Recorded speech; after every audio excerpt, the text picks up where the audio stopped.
Live from Mohegan. It's Saturday night. What is going on, everybody? Got Big Ken here with the hobby chop.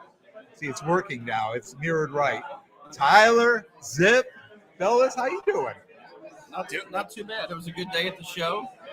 Sold some cards early. Got to do a lot of walking around. But great show, great turnout. I like totally just dug into the value boxes all day. It's not something I always do, but I feel like doing the value boxes, I learn a lot more, which is great. Who's that? Come on. Who is this? Come on, Scott, just jump in. Jump in. Jump in. No, Now you're here. You got to started jump it. in. You're in. It's live. This is your promoter here, Scott. How was the show today? You're running the show. How's it going? You guys tell me. How was the show? Fantastic. We're going to talk for an hour. Yeah, how good it was. Wow. How good was it on your end? I'll give you the $20 after. So, I have to have fun. No, it was great. I mean, I know we had our first time of changing the loading a little bit. Quick register issue this morning to where it delayed some people for the general admission. But I mean, other than those two hiccups, it was absolutely awesome. I mean, I don't know what else we can ask for besides everyone picking up PC items, having a great day. Yeah. At least I mean, you must have had breaking sales on people coming through the door because that room was full all day. Yeah, it felt. I mean, June is always fully transparent. I mean, June is always the quietest show of the year. This felt like February 2.0. Yeah. And February was our best show ever. Yeah. So, yeah, it was great. Was there a line outside the door waiting to come in the morning? Oh, yeah. Yeah.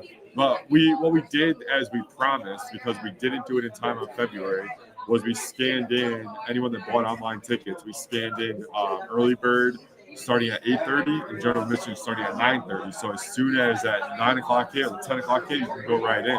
Yeah. And that way it made it a little smoother. Yeah. And I think a lot of times at these shows that show starts opens 9:30, right? Usually it's like 11:30. You see things ramping up and then it gets busy. I think this show from 9:45 this morning was constant.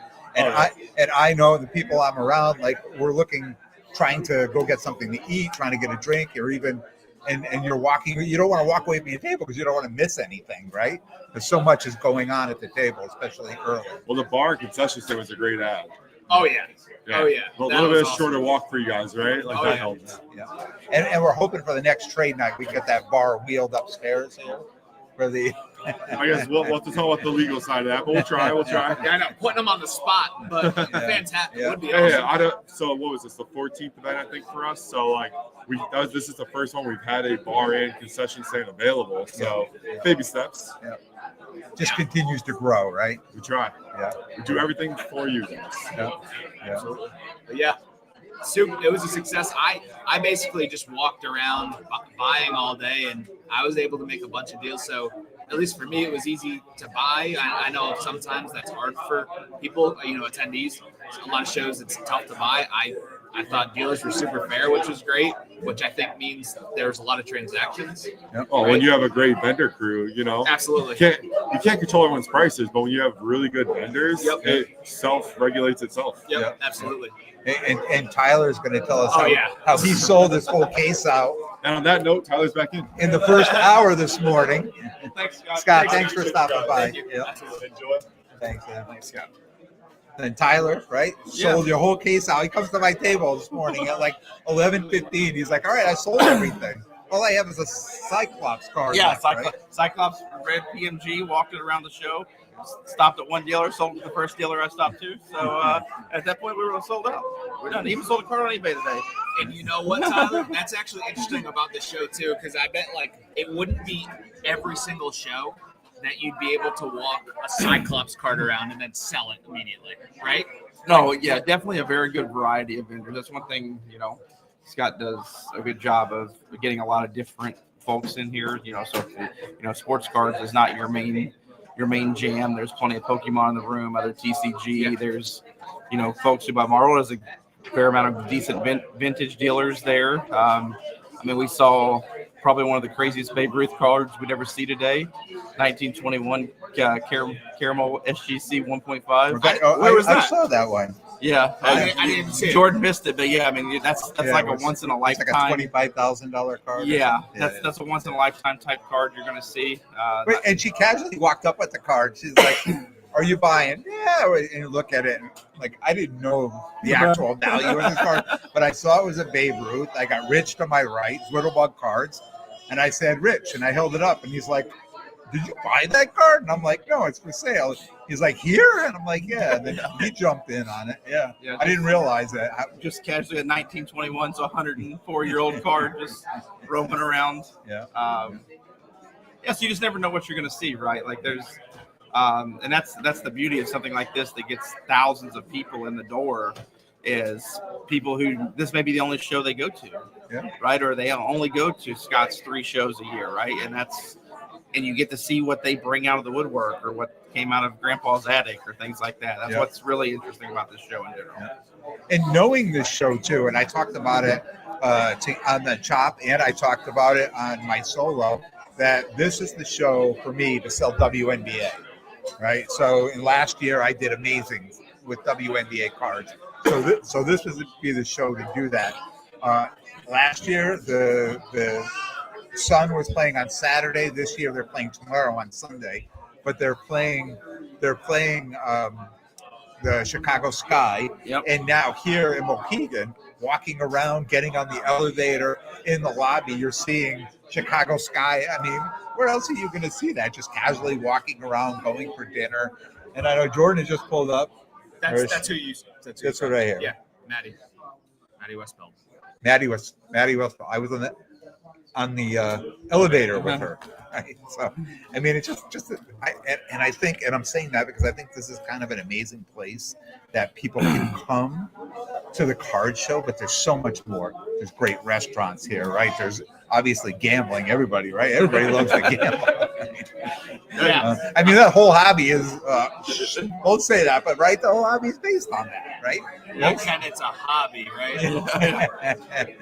I mean, and you're spot on, right? There's a ton of things here. There's a lot going on. And what's really cool about this show is Scott gets a fair amount of folks that come in the door that didn't come here for the show. They're here for AAU basketball, or they're here for a volleyball tournament, and the kids are like, "Well, I don't play a game till 6 o'clock. Mom, Dad, I'm gonna go over here to this card show," and then it turns into a great experience for them, right? And so that's what's really unique but and these special. kids planned ahead. Like these kids are all coming in their uniform, right? Ready either before a game, after a game, but they've also had their cases with them, right? And they're trading and buying and selling cards. I mean it's amazing the amount of cards that I looked at today to buy, to come in. Now, we should ask him. I think probably 260 tables, right? You think I'm I think close? it's 265. Yeah, something like that. Yeah. So, I mean, for the amount of cards that I saw come to my table that were amazing, right? I mean, I can just imagine everybody else in the room that had that many cards coming to their tables. Right, and the kids are what's extra amazing always at this show, because it does seem to have a large amount of kids that get to the show. And I watched it couldn't have been more than maybe 13, 14 years old today do a $12,000 deal. So how often do you see that, right? Learning business at an early age. It's just really awesome to see something like that. So yeah. I had an amazing pickup today that I'll share. And if you know me, right, this card showing up to my table today was probably one of the best experiences of the day. Will probably be the best experience of the weekend, right? But I will hold it up. It's a Juju Watkins Black Sapphire 2 of 10 inscription with the Go Trojans on it, right? So of all the cards to come up to my table today, like for this card to come, and I couldn't turn away, right? And I was making a deal on this card, and we were just this far apart, right? And then I thought to myself, if I let this card walk away, I'll never forgive myself. So I went the extra mile. I got the card. I'm happy to have it, and that's the kind of day today has been.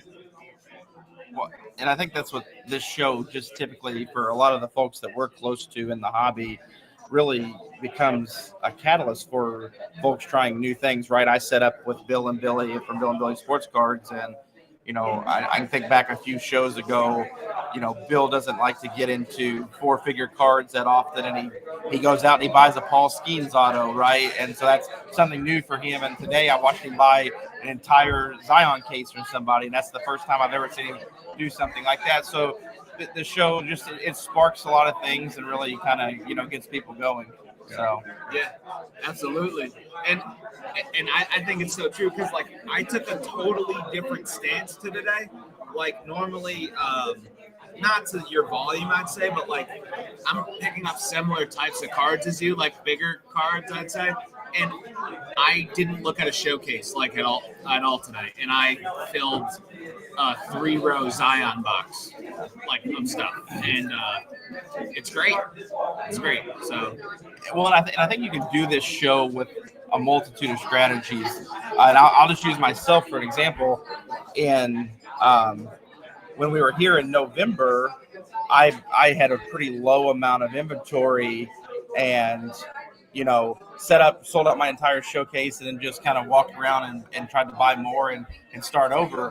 When we were back in February, I had all kinds of cards, and I did a ton, sold a very large amount of volume. And today I was back with low inventory, but still found a way to make the show successful. And now we're kind of back starting, for the next push. And that's really the show just allows you to take different approaches, and they all can work, right? And that's what's cool about it. What were you mostly selling? So I think today really, and this is probably just a shift for me in general, is I just really don't want to have things that other people have, right? Like I want cards that are, where I'm probably the only one or maybe one or two people in the room with it, right? I sold a game used Jackie Robinson bat out of 10 today from 2006 Upper Deck Epic. Right, so that's a very unique card. It's hard to comp. It requires a story and a thought process to it, and so we got cards like that, and a Brady Bowman Black Refractor went out today, right? PSA 10. So just cards that you don't see that often, and I was very successful. That's why I sold them so quickly, right? Yeah. And there were I'd say half of my case today were cards that probably went to collectors. Nice. And so you got what the number you wanted, and right, that's who bought the Brady Bowman Black Refractor, and that's really kind of my shift in the hobby is I just don't want to have high pop stuff, and so I'm trying to figure out how do you find that stuff regularly, and it's tough at times, and I think that's why today I don't have a lot of inventory, so but it's very interesting but this show allows those people in the door and allows you to sell those kind of things, which is the advantage of a large 2-day show like this. Yeah. And I could say personally, Caitlin Clark just crushed it. Absolutely crushed it today. I mean, every card that I had of her, and I did a complete turnover. I mean, I still have a handful of higher end cards, but a complete turnover of lower end cards. And because I had so much WNBA in my case, people were coming with it. So I was buying it and reloading my case and reselling those cards. She just absolutely crushed it. And believe it or not, Angel Reese cards, right? So knowing that... Did they rebound? Knowing that the sky was here, I brought her and Cardosa cards, Haley Van Lith, right? And out of all those, Angel Reese, I sold a ton of Angel Reese cards today, which was nice. And then in my football, right, every downtown, every uptown, every case hit was gone. Just people and paying good percentages on it. Well, and you're spot on with the Caitlin Clarks. That's the other thing I had in my case today is I had we graded some Panini Instant Caitlin Clarks. I had 7 10s and 5 9s, and one person bought them all. So they were gone by 45 this morning. Yeah. And not only did she do well for cards, but she had a great game today. She returned in 32 points, 9 assists, and 8 rebounds. So, wow, what a return!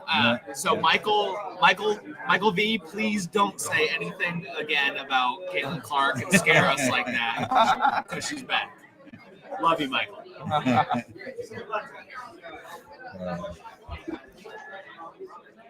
So trade night is good, right? Yeah. I mean, we've got It's not a very big room here, but it's full. I mean, 2 rows of tables is full in here. We got people outside in the hallway, like at their carts lined up out there. I mean, I think this is probably the best trade night they've had so far here because I've been to some of these and nobody's been here. So this is pretty awesome. And I think we could probably open this up and make this room 2 or 3x Sure. for the next one Yeah, easily. absolutely. Yeah, and it's a nice setup, with the long row tables versus what we've had in the past. And, certainly look forward to, trying to grow it and see what it can be. Because it's right. This is, to be honest with you, it's a tough job ahead of us to try to do because this is one of the hardest places to do a trade night in. There's a lot of other things that are going on that can attract attention. It's not a hotel. It's not a hotel where there's nothing else going on. Right? No. So, If you're hungry, you can go to a bunch of really good places to eat rather than come here and eat at cards all day. So And just before we hit record, we're like, okay, where are we eating tonight? Because this trade night goes 6:30 to 9. Yep. Right. So, yeah. A lot of familiar faces in the room. A lot of people that we see, and a lot of people that I never saw today during the show. Right. Yeah. It's it felt busy though. I don't know, like because I was out and about, like I wasn't at the table. It felt really busy the entire day. Did it slow down ever? It never slowed down, and I can tell you honestly that I went to go grab something. I went to grab some hobby boxes, which I'm going to be ripping. I've grabbed 2 of the Yukon hobby boxes, which I'm going to be ripping. Sorry, Sherry, I've got to do this for content. We're going to have to rip them here tonight. Apologize to yourself. Sherry pulls all the good cards. But I went to go find something, and I'm looking at my phone, and I'm like, it's 5:51, and I'm like, oh my god! I mean, this ends at 6. We got to be up here at 6:30, and the room was still full. There was still full of people, so still deals happening there. So, and I can imagine. I know we talked about this on the live when we did the first Tuesday night live, where somebody was saying, well, it's maybe on Father's Day Sunday, it's not going to be too busy. That was me. I said that. Right? But I think it's really going to be the opposite because a lot of people I talk to said, yeah, I'm here tomorrow. It's Father's Day. I mean, my family going to let me do whatever I want, right? So I think we're going to see kind of the opposite. I think it's going to be super busy tomorrow. Between that and the WNBA game, I think a lot of people are going to be coming in for the WNBA game. So that should draw some crowd too. So I think even though today was really, really busy, and usually when you see that Sunday is usually like a light day, I think tomorrow is going to be just as busy as it was today. I think I would agree that I would expect tomorrow to be more busy than we were on Sunday in February. I think today was interesting to me because when we were here in February, we had this mass rush, and then it slowed as the day went on. Today felt where we never got quite the crazy rush at the beginning, but it was steadier traffic all day long, and that steadying of traffic moved deeper into the afternoon. So I don't know if that is people changing how they decide to come to the show, if they, we've had people coming to trade night tonight, so they showed up a little later, right? Those kind of things play into it. So, but yeah, I'll expect a good day tomorrow as well. Yeah, and I see people that set up in Massachusetts at some of the bigger shows that are here this weekend, are here right here on the trade night, which tells me that we're not competing against any of the bigger shows, right? To see some of these people here tonight that we're probably not competing against any bigger shows today, anyways. We'll see about tomorrow, but I see this show as having a really high ceiling. Like it just continues to grow and grow. I really think sky's the limit with it, to be honest. There's just it's just so much you can even do with the location. It's amazing. It's really unique. Well, I think that's what. Hold on, because this is my daughter. I don't know if my granddaughters are there, but I'm going to shout them out. Anyways, so Mackenzie, Natalie, Reagan, Poppy says hello, loves you, miss you. All right, back to our show. Well, I think you're spot on there, Jordan. I think what's interesting about this show, right, is it has a really nice local and regional following at this point, but it is the type of show because it is a great venue with lots to do.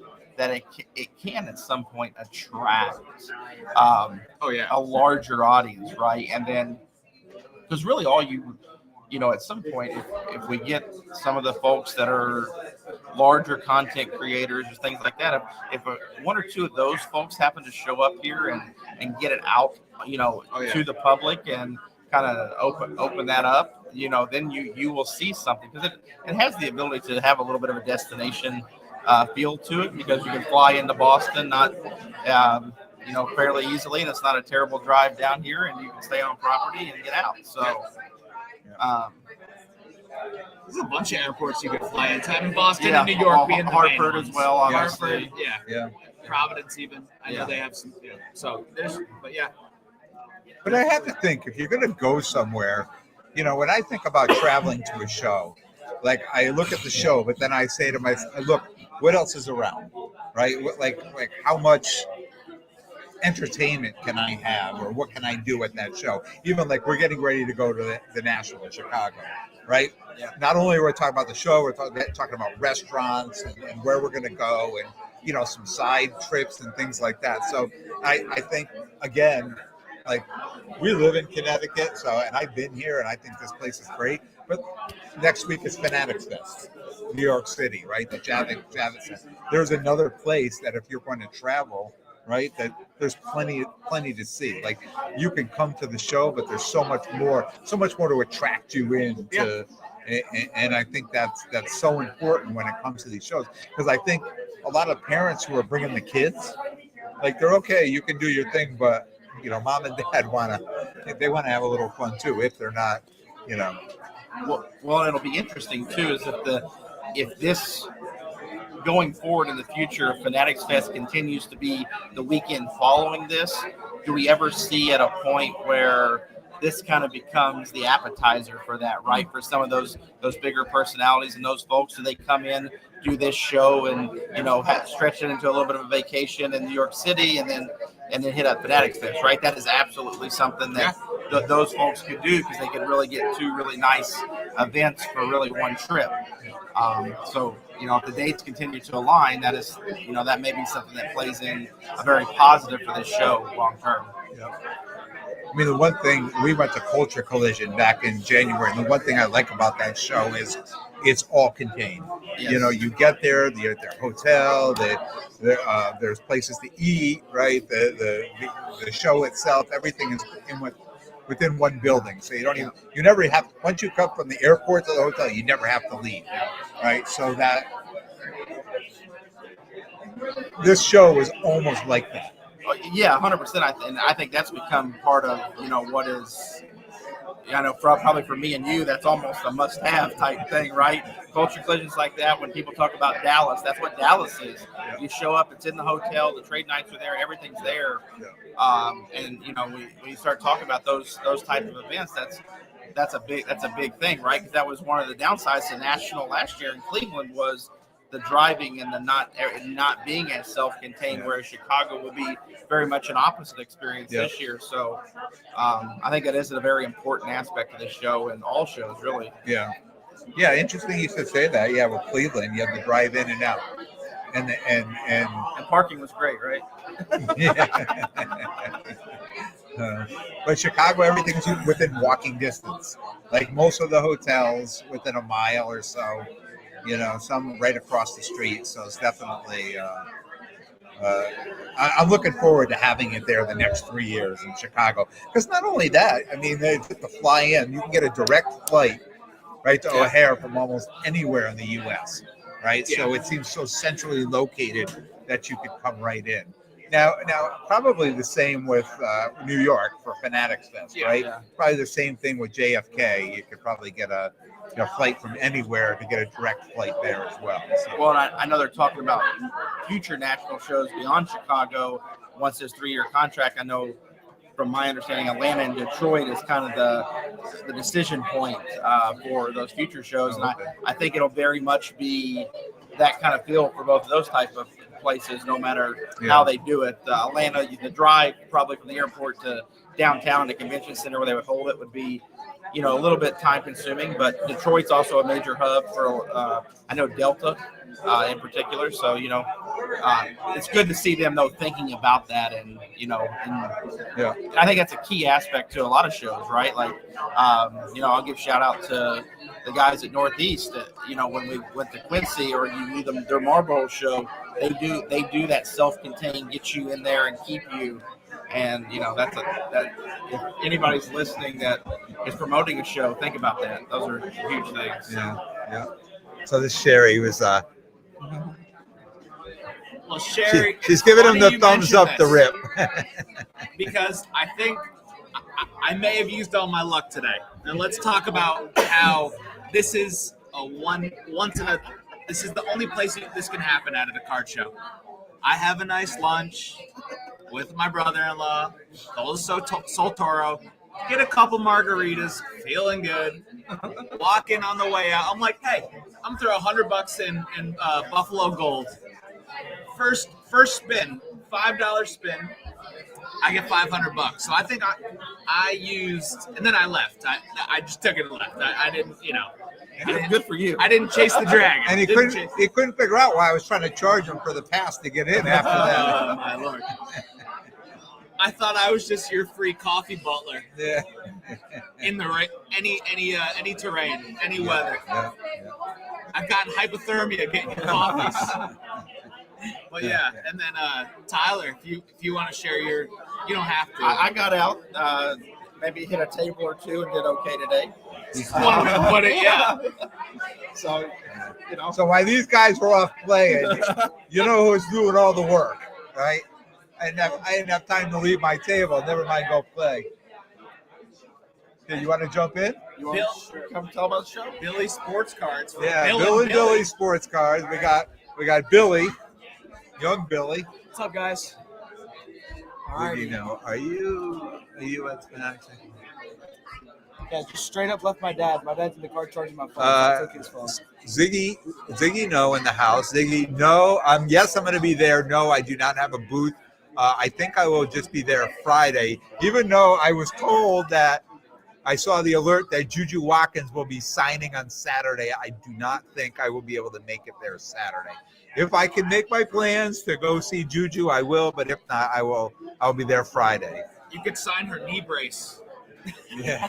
Sign the knee brace. Yeah. So, Billy, how was the show today? So I know your dad leaves you to go buy all this stuff. Leaves you alone. So at the table of the show, I think it was very well. I think it was great. I did a lot of buying today, though. Probably bought like $1,000 more than what I sold today, but it was very good buying today. So I was very happy with how the show turned out. Because some cards I was expecting to move actually did sell today. Nice. So I will say some of those like more rare cards that don't comp frequently sold. So like my Allen Auto that at 25, it hurts to suck because I'm a Bills fan, but didn't have a recent comp for the last 3 years. Some guy bought it. So how did you guys go about valuing it? So what recently sold was a Lamar Jackson version, the same exact card. And Tyler sat up next to me. He thought that the Allen was going to be worth a little bit more than double the Lamar. The Lamar had just comped for $650. I looked at the markets between that and 99. There was only a $100 difference at the time. So I said, you know what? I think the Allen's probably worth about $750, probably in that range, $100 more. That makes sense. And then the guy came up. He's like, I think you're right on it. I'll give you $700 cash. I'm like, done. Nice. So very happy to move that card. Yeah. And then what else? I had like some other uptowns. I was just gonna say, instead of selling, I think you should explain what walked up to you this, because I thought that deal was really cool.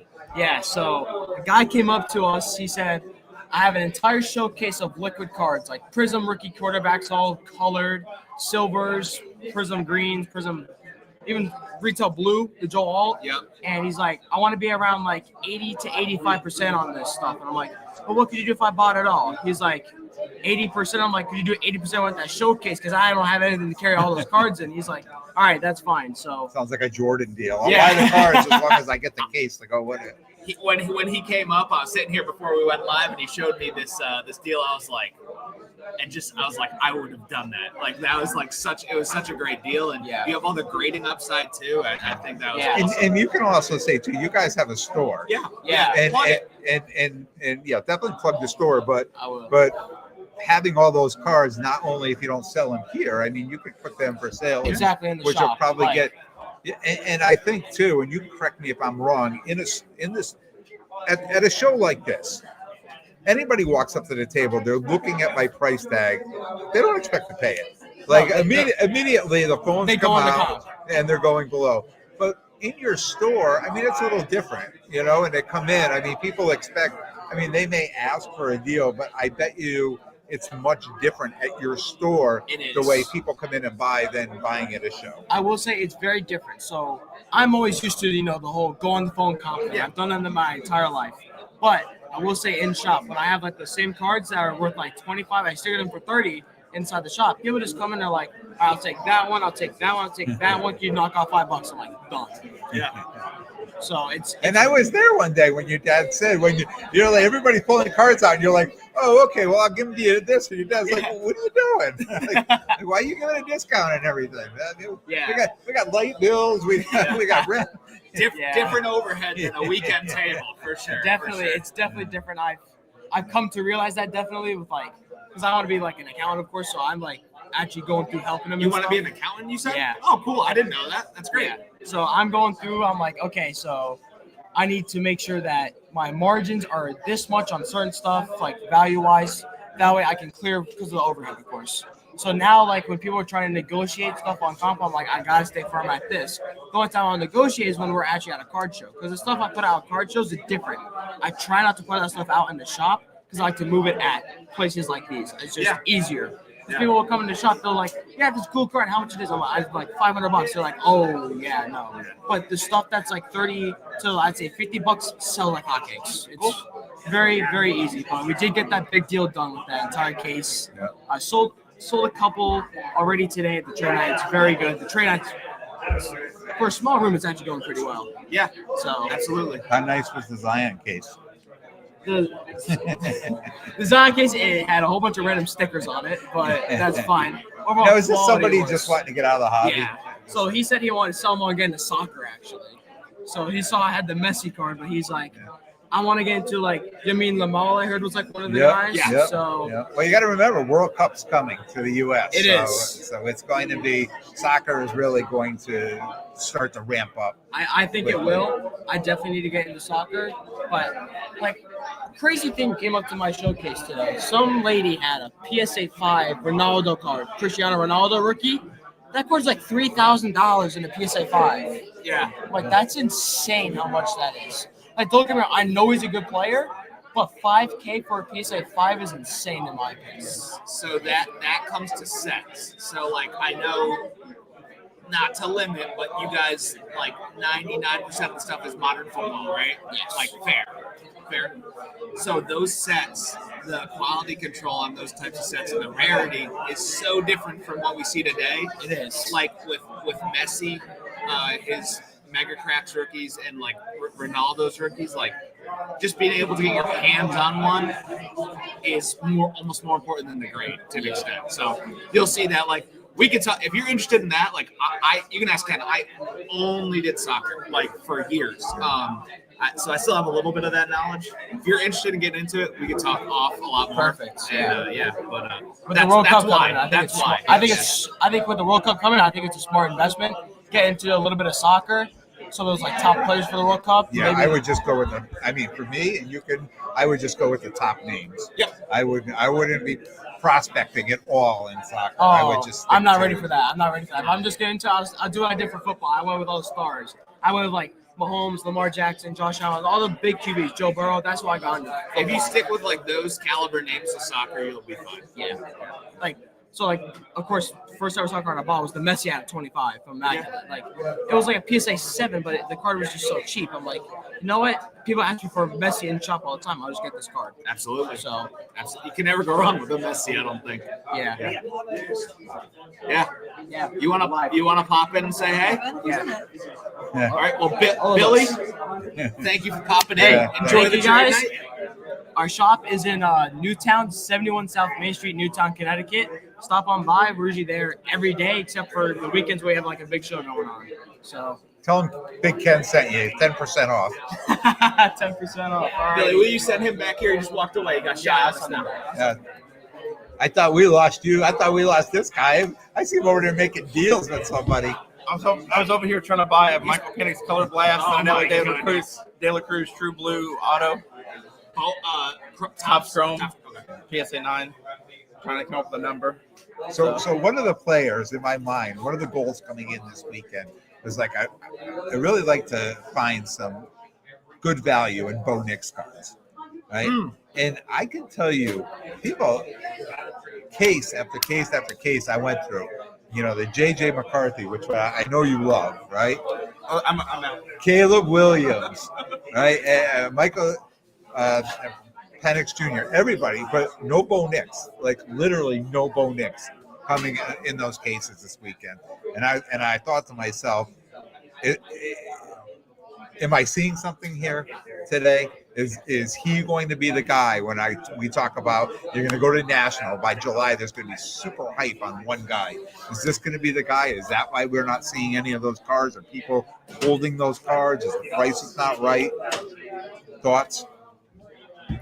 Yeah, I mean, I certainly think Bo Nix will be, probably one of the. Because I don't think people, not to interrupt you, I don't think people can afford Jaden Daniels, right? There's a lot of the cards, or they don't want to make that investment into Jaden Daniels. I mean, I think Jaden Daniels is CJ all over this time last year, right? It's the same effect. I think obviously Bo Nix will be where everybody gravitates towards. But I think you'll really see it get spread around, right? The difference, I think, between this year and last year was people didn't want to invest at CJ because it's too expensive. So then they started throwing money at the ARs and the Will Levises of the world last summer, and we all made some money on that. Where this year, you're gonna, you don't maybe you don't want to go up to Jaden Daniels, but you have some reasonable options where you don't have to quite invest as much, but feel much safer. And I'll not say the one guy in Minnesota's name, but Voldemort. Voldemort. Penix, Bo Nix, I think is going to get a lot of love. Caleb, I think will still get a fair amount of love, right? Ben Johnson, I think, kind of refreshes that entire thought process around Caleb. And then it'll be really interesting. Drake May is going to get a lot of love too, right? I think Drake May, yes, but I think he's going to be one of those people that are going to have to go out and prove himself. Like the Patriots are going to go out, and we live here in New England, and we know it's a tough crowd up here, right? So I think with Drake May, as much as you're going to get people like saying, "Oh, I think he's going to do good, and we'll spend the money," the majority of people are going to be like, "Go win me some games," right? And then if you look good, then then we're going to start buying your cards. That I do agree with. I think to your point, Nix, Penix, and Caleb Williams all have the ability to ride a hype train well before winning games. Because with Caleb Williams, you got Ben Johnson. With Bo Nix, you got Sean Payton. And with Michael Penix, you have that roster. Call Drake May, too, with Vrabel. Yeah, but I don't – yeah. So – but May has an insane amount of hype. We're in the Dynasty League now. It's new. The Dynasty crowd, which I think has like the best prospecting. Well, it's because 4 Connecticut people and everybody else is Massachusetts, right? So yeah, I think there's hype here, but to point like Vrabel, there's no hype from Vrabel from an offensive mind standpoint. Okay, right? And May doesn't have any weapons. Let's be honest. They are. Got McDaniels back, right? Yeah. Well, they're lacking all offensive weapons, but. So, but again, if he goes out and they start 3-1, then there you're going to see it, something like that, right? Whereas with the other three we just talked about, they don't have to prove anything, and they're going to have hype over the next month and a half, just either with the roster construction or two really high-minded offensive coaches that people want to see succeed. Yeah, and I mean, J.J. McCarthy is going to see that too with the guys up with the roster and the coaching staff. You said that J.J. McCarthy's going to succeed? No, I didn't say he's going to succeed. He's going to see hype. I heard him say he's going to succeed. I'm like, I can't believe my ears over here. He said he's going to succeed more than Michael Penix. I mean, they're going to get one or two things is going to happen. Either I'm going to look like the genius, or I'm going to look like the biggest fool on planet Earth. I don't know. You have two rounds of golf so far, making you look like a genius. There is going to be no in between with J.J. McCarthy. Would be the bet I make. It's going to go one way or the other, and I'm going to look great or look awful. Go by my rule, right? Sell them all in August. I don't care who it is. Sell them all in August. And if you want to make an investment, go find a proven quarterback like Mahomes or Burrow or and if you want to make an investment like that. I'm gonna go pull another guest on, and then we'll switch out. Since I was out last time, I'll let you come sit there. Yeah, we're gonna have to rip soon. The only guys that I want to hold after day one are the Mahomes, the Allens. Mahomes, Allen, maybe a little Lamar here and there, right? Because it's always going to be that opportunity. Burrow, I would take a big shot on Burrow too. I'm really high there. Yeah. My Burrow card had a lot of interest today, which in past shows, like people, that's nice, and nobody really. There was a lot more interest on Burrow today, which is nice to see. And I'm really trying to figure out when to pull the trigger on Burrow. That's really my. He's MVP. We have a new guest. I don't even know who you are, so tell them who you are, Bobby. Instagram, Birassi, BR10. Buy card, sell them. Bengals fan. Bengals. Oh, so it's good we were talking about Burrow. Big Bengals fan. I think Burrow will get MVP. You think what? Burrow's going to get MVP. Oh, this year? I am Burrow. I hope so. Actually, I really don't. I hope he plays well enough to sell the Burrow cards, right? I mean, to hit the hype trade. As a Chiefs fan, right? I always hope it's Mahomes. But. So how was your show? What was your goal today? Did it succeed? My goal today was to try to make around 700. It was a pretty good show. Yeah. It was a really good show. So what did you say, 700? 700. And is that profit? I made 5. Profit. Okay. I made 5. I'm happy about it. But today was a lot of Pokemon. A lot of Pokemon. Do you do Pokemon? Yeah. Sports. Big sports. Mostly what sport? Football. But today was a lot of Pokemon. It was a really good show, though. Yeah. Overall. There's always a lot of Pokemon here. And I think when you look, if you get up and walk around the booth here, as far as crowd wise, I think the Pokemon tables are in one section. Very crowded. Yeah.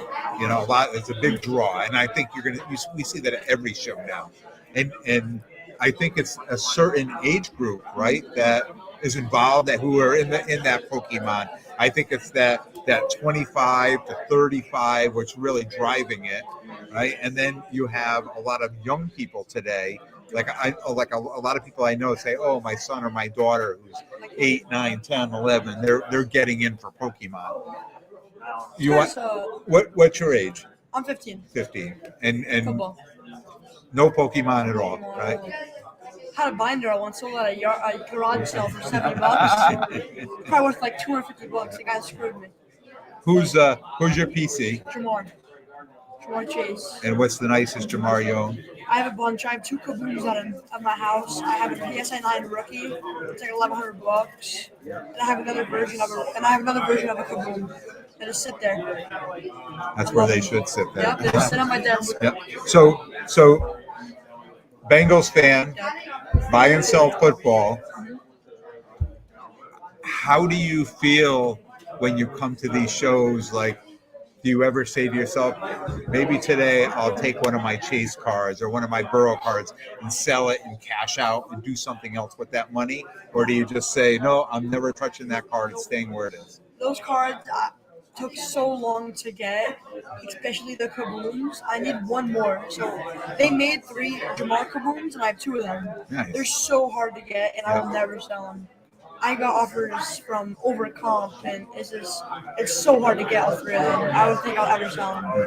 I'm at a point in doing cards that I don't really need to sell them right now.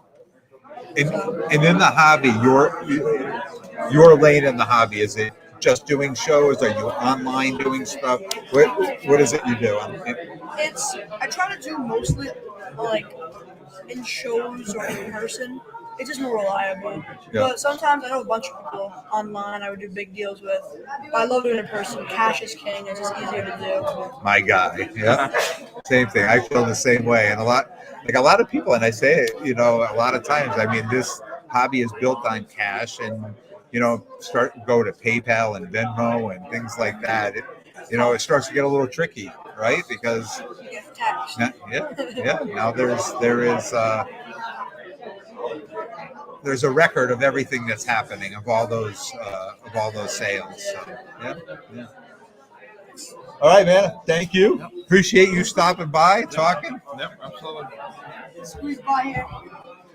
Time to rip. Yeah.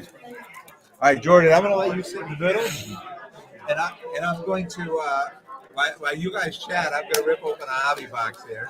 Future whatnot star. Oh, who? You. We're not talking about that yet. No, I'm saying I'm auditioning. Oh, everybody's looking to hire right here. I just exposed myself. Yeah. So, Looking to what's hire. your brother's name? Ryan? I want to say shout out Ryan for making these awesome hats. You're the man. Came out so good. I've been wearing it all day. Quality's fantastic. Yep. Now, does he have it set up as a business or? Yeah, he runs a small side Plug business. it. So he makes custom. What do we pull? What is it? Our first auto. Isaiah Oh. Abraham. Let's go. Nice. Who's that, Ken? I don't know. He's probably from the 90s. But Those yeah, shorts are too long. sure. Yeah, but he does a small hat business where typically does Richardson 112 hats, but he does a really nice leather patch on them that is hand designed and etched and come out really well. I got one for my card business, M&T Cards, and then he made some for the podcast for us. So it's really nice touch. It's just fun to have, really. Oh, dude, I And I wear a hat all the time, so It's literally so comfortable. It's perfect. It's literally perfect. Hey Ken, I think Sherry said I'm the good luck charm. So pick one pack for me, and I'll pull you a banger. Me pick it. All right. Let's see. Here we go. I just sold one of these cards today. Paige Becker's Fearless. You know, Sherry pulled the Paige Becker's auto to 10. Can you connect me, Ziggy? I need hats for my breaking. There you go. oh yeah, absolutely. Send us a message. Yeah. Send me a message. M&T Cards and More on Instagram, and I'll get you in touch with him. Let's see what we got. Oh, well, Page. Just a base. Private. Yeah, just send me a message, Ziggy, and Ray Allen. I'll get you in touch with Ryan, and Tristan. I'm sure he'd be happy to work something out with you. Yeah. Sherry, I used all my luck earlier today. That's like a cracked ice looking one. Oh, you're welcome. Yeah. So Sherry's a good luck charm, not me. Okay, I'll take a pack out of the next box. see if I Ooh, can- Tyler's running out. Katie Lou Samuelson in 99. Katie Lou. Okay. Sherry, we're missing you, kid. This box was terrible. Good. Shareable? Yeah, definitely shareable. Shareable. Ken would never say terrible. Shareable. Ken's in his happy place. He's And I getting feel to good rip, he's about getting to rip these- packs. These damaged boxes. I feel like a puppy because we're supposed to be filling the space, and I'm just like looking at this like. Oh, sorry, I took two. Well, you want to pick one? Me? Yeah. No, you pick one for me because the last one I picked was no bueno. Let's see what we get here. Oh, you got some that looks cool, Tyler. I don't know what it is. I don't know the set at all, but these look kind of cool. Maya Moore to 199. I think. Oh, And a Sarah Strong. Is that a variation? Ken, what is that? What do we got? Is it good? Yes, it's very good. Ken says it's very good. Doesn't sound Sarah overly Strong, excited. right? So You got Maya Moore to 199. We may have got a hot box. Oh. Okay, Sherry, I took over for you. Yeah, honestly, I helped out a little bit here. I don't know this product at all. That seemed like a good pack. We got number and we got some sort of like border variation. Any autos here yet? Yeah. Maybe that means we're gonna get a big one, low number.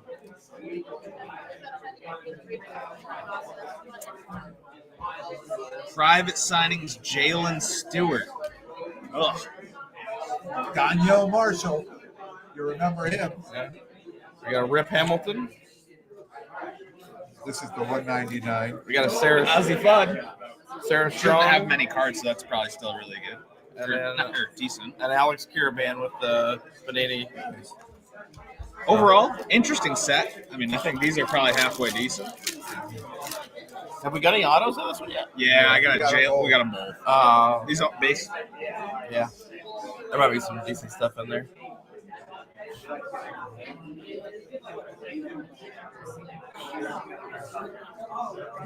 Another Danielle Marshall. Ice Brady. Sherry said, What'd you "Good say? job, Tyler." Oh, and she misses you can. Feelings are mutual. All right, talk why I Oh, Ken's got to sleeve them up I now. gotta sleep them up. Get them up. They'll be for sale tomorrow. It's not like the dining room table where they sit there for days waiting for me to sleep. So, Sure, Sherry loves that. So Tyler, what was like? What do you think your strategy is going into tomorrow? Buying? You don't have cards, right? Yeah, it'll be like I said. It'll be buying. I will be. It's gonna be a short day for me tomorrow. I'm only here about half the time. So, but it's really look for a few unique pieces here and there. Kind of what I was talking about earlier from a strategy perspective. I might already see one or two here at trade night that when we hop off the air, I might go make a play on. There's some really good, like right here. I just saw like a ton of Yeah, I mean, just for the audience. high-end Kobe Jordan stuff, like right here. I mean, just for the audience. I mean, I just was looking at a Michael Penix Color Blast out of Phoenix, and then a Ellie De La Cruz Topps Chrome True Blue auto refractor out of 150 PSA 9. So a couple nice cards that I kind of have my eye on. But yeah, just those those rare items there. I really like if I happen to run across any Jordan 90s inserts, that'll certainly grab my attention tomorrow. I'd like to try to find some solid vintage if I can get my hands on it. A couple of things I bought today were some Mickey Mantles and very quickly flipped them. I think that's something that's becoming increasingly popular in multi-sport repacks is Vintage? those guys, love to put Mantle in those New York when the Yankees are in play, right? Yeah. So Mantle's become such a very easy move that it almost feels like a modern card at times. And then when you get a really special one, you can really hold on to it. And then I'll always be on the lookout for the really unique stuff like the Jackie Robinson that I mentioned earlier today. If I see something like that out there, I will take a chance on that. And it may take me a while to move it, but eventually the right person will see it and usually can have some success with it. So.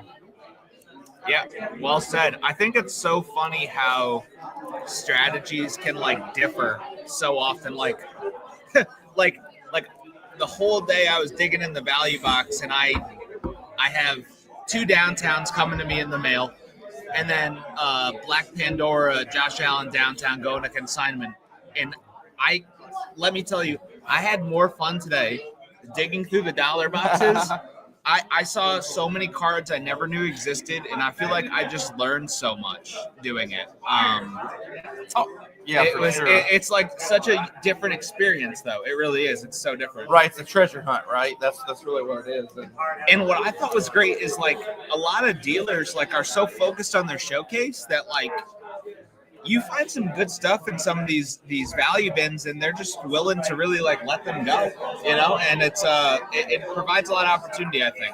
You should always take a good look at a value bin, and if you start to see a value bin that might have a $15 card in it or a $20 card, that's the one you stop and really look at. Right, those are the ones you really dig through. Because you'll find some diamonds in the rough and some real gems out there in those things. And it's a funny thing. I was just thinking earlier today. I think the first time that I set up at this show, I wheeled in a large cart, 2 showcases, all kinds of tubs. Today I walked in with a 3-row case, a backpack, and a single showcase. So it's kind of a quick escape. Yeah. It's such a good variety. I know Jordan here is probably finding some cards to show you as he provides this excellent visual, but he has a really nice sticker. He got some new awesome stickers here. My bad. So I wanted to find a cool card that I wanted to show just one cool card I picked up from this was actually from a showcase. I know I just said the opposite, but I just thought it was something I just didn't expect to see today. And normally I would advise against buying this with the timing. Tyler, just keep talking so I can find this. Jordan bought about 75 raw cards today.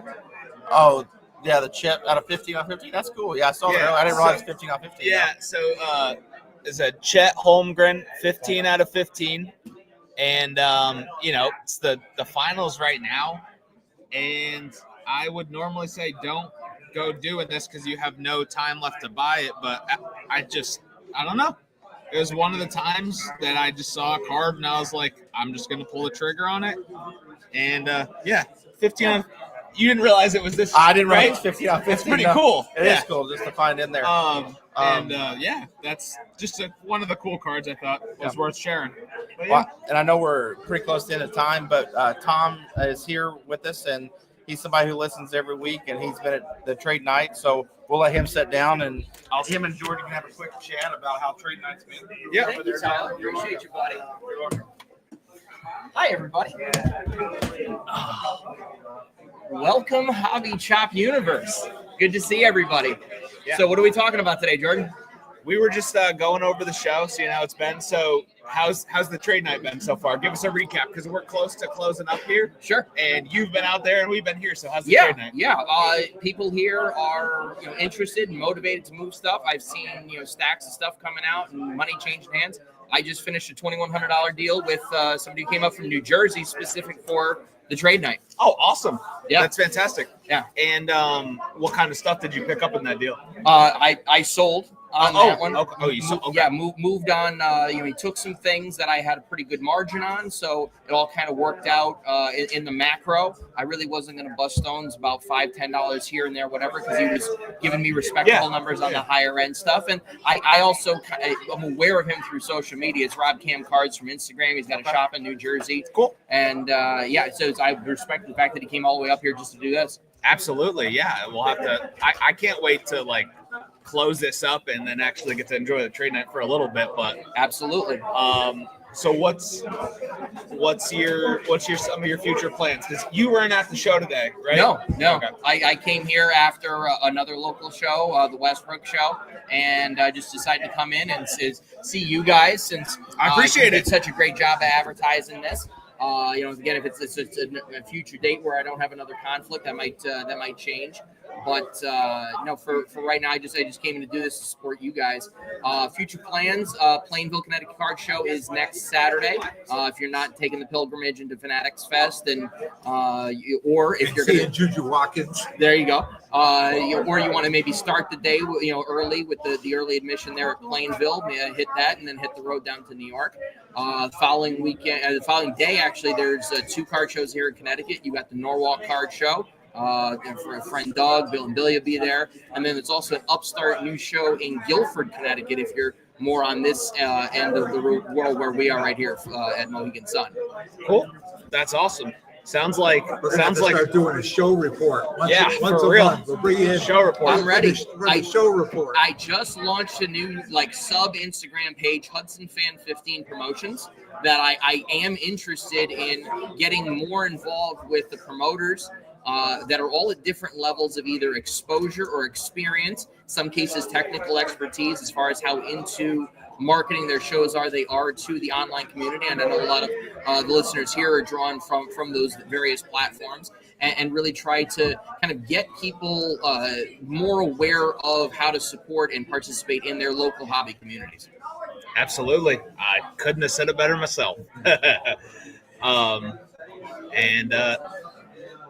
We are just about out our time. Getting close to that hour. It's funny. I just watched these 3 guys walk by. Case of cards, box of Krispy Kremes. Nothing more Mohegan Sun card show than that. Yeah, I'll take the glaze in the group break. Yeah. Tom, thank you. Thanks for popping in. Guys. Great Thank to you. see you. Yeah. Enjoy. See you guys in the comments. Thank you. Hey, our hour is almost up, fellas. So we get to enjoy trade night now. You Yeah. do, yeah. I mean, Yeah. it's still going on. You know what? I just took a walk out and I just looked out in the hallway there and realized that there was a whole bunch of people sitting. Really? Oh yeah, sitting all out there on the floor in the hallway. right. So yeah, it's definitely you know. Yeah, Tyler's they- gonna get down on the floor, start buying some stuff. I don't know about getting to the floor. I don't know if I'll get back up, but I might try to buy a thing or two. I'll help you back up. But yeah, So the goal tomorrow, I know we kind of talked about it earlier. yeah, I'm trying to break 90 golfing Oh, tomorrow. you'll be golfing Yeah, tomorrow. no. Yeah. I'll be down the road at Norwich Public Golf Course. If you see me and I'm about to swing, honk. It'd be great. But yeah, no. And you're leaving early. A little early, yeah. Yeah, yeah, If you have a house near the golf course, protect your windows. Jordan's out there. yeah. Yeah, no, that's fair. That's fair. That's really fair. Yep. And if you're here tomorrow, come see me because Yeah. it looks like I'm the only one that's I'll gonna be do here that. for a little while. So. So, all right. Yeah. Thanks, guys. Yep. Yep. Thank you. Thanks everybody for tuning in. Thank you, Lauren. Our first live from trade night, the first of many more, and I hope you enjoyed yourselves. Thanks for tuning in. All right. Thank you, guys. Thanks. You got it. You got it. Come on, You man. got it. You got Hit it. the end button. Oh no! Right click. All right, this is it. Goodbye.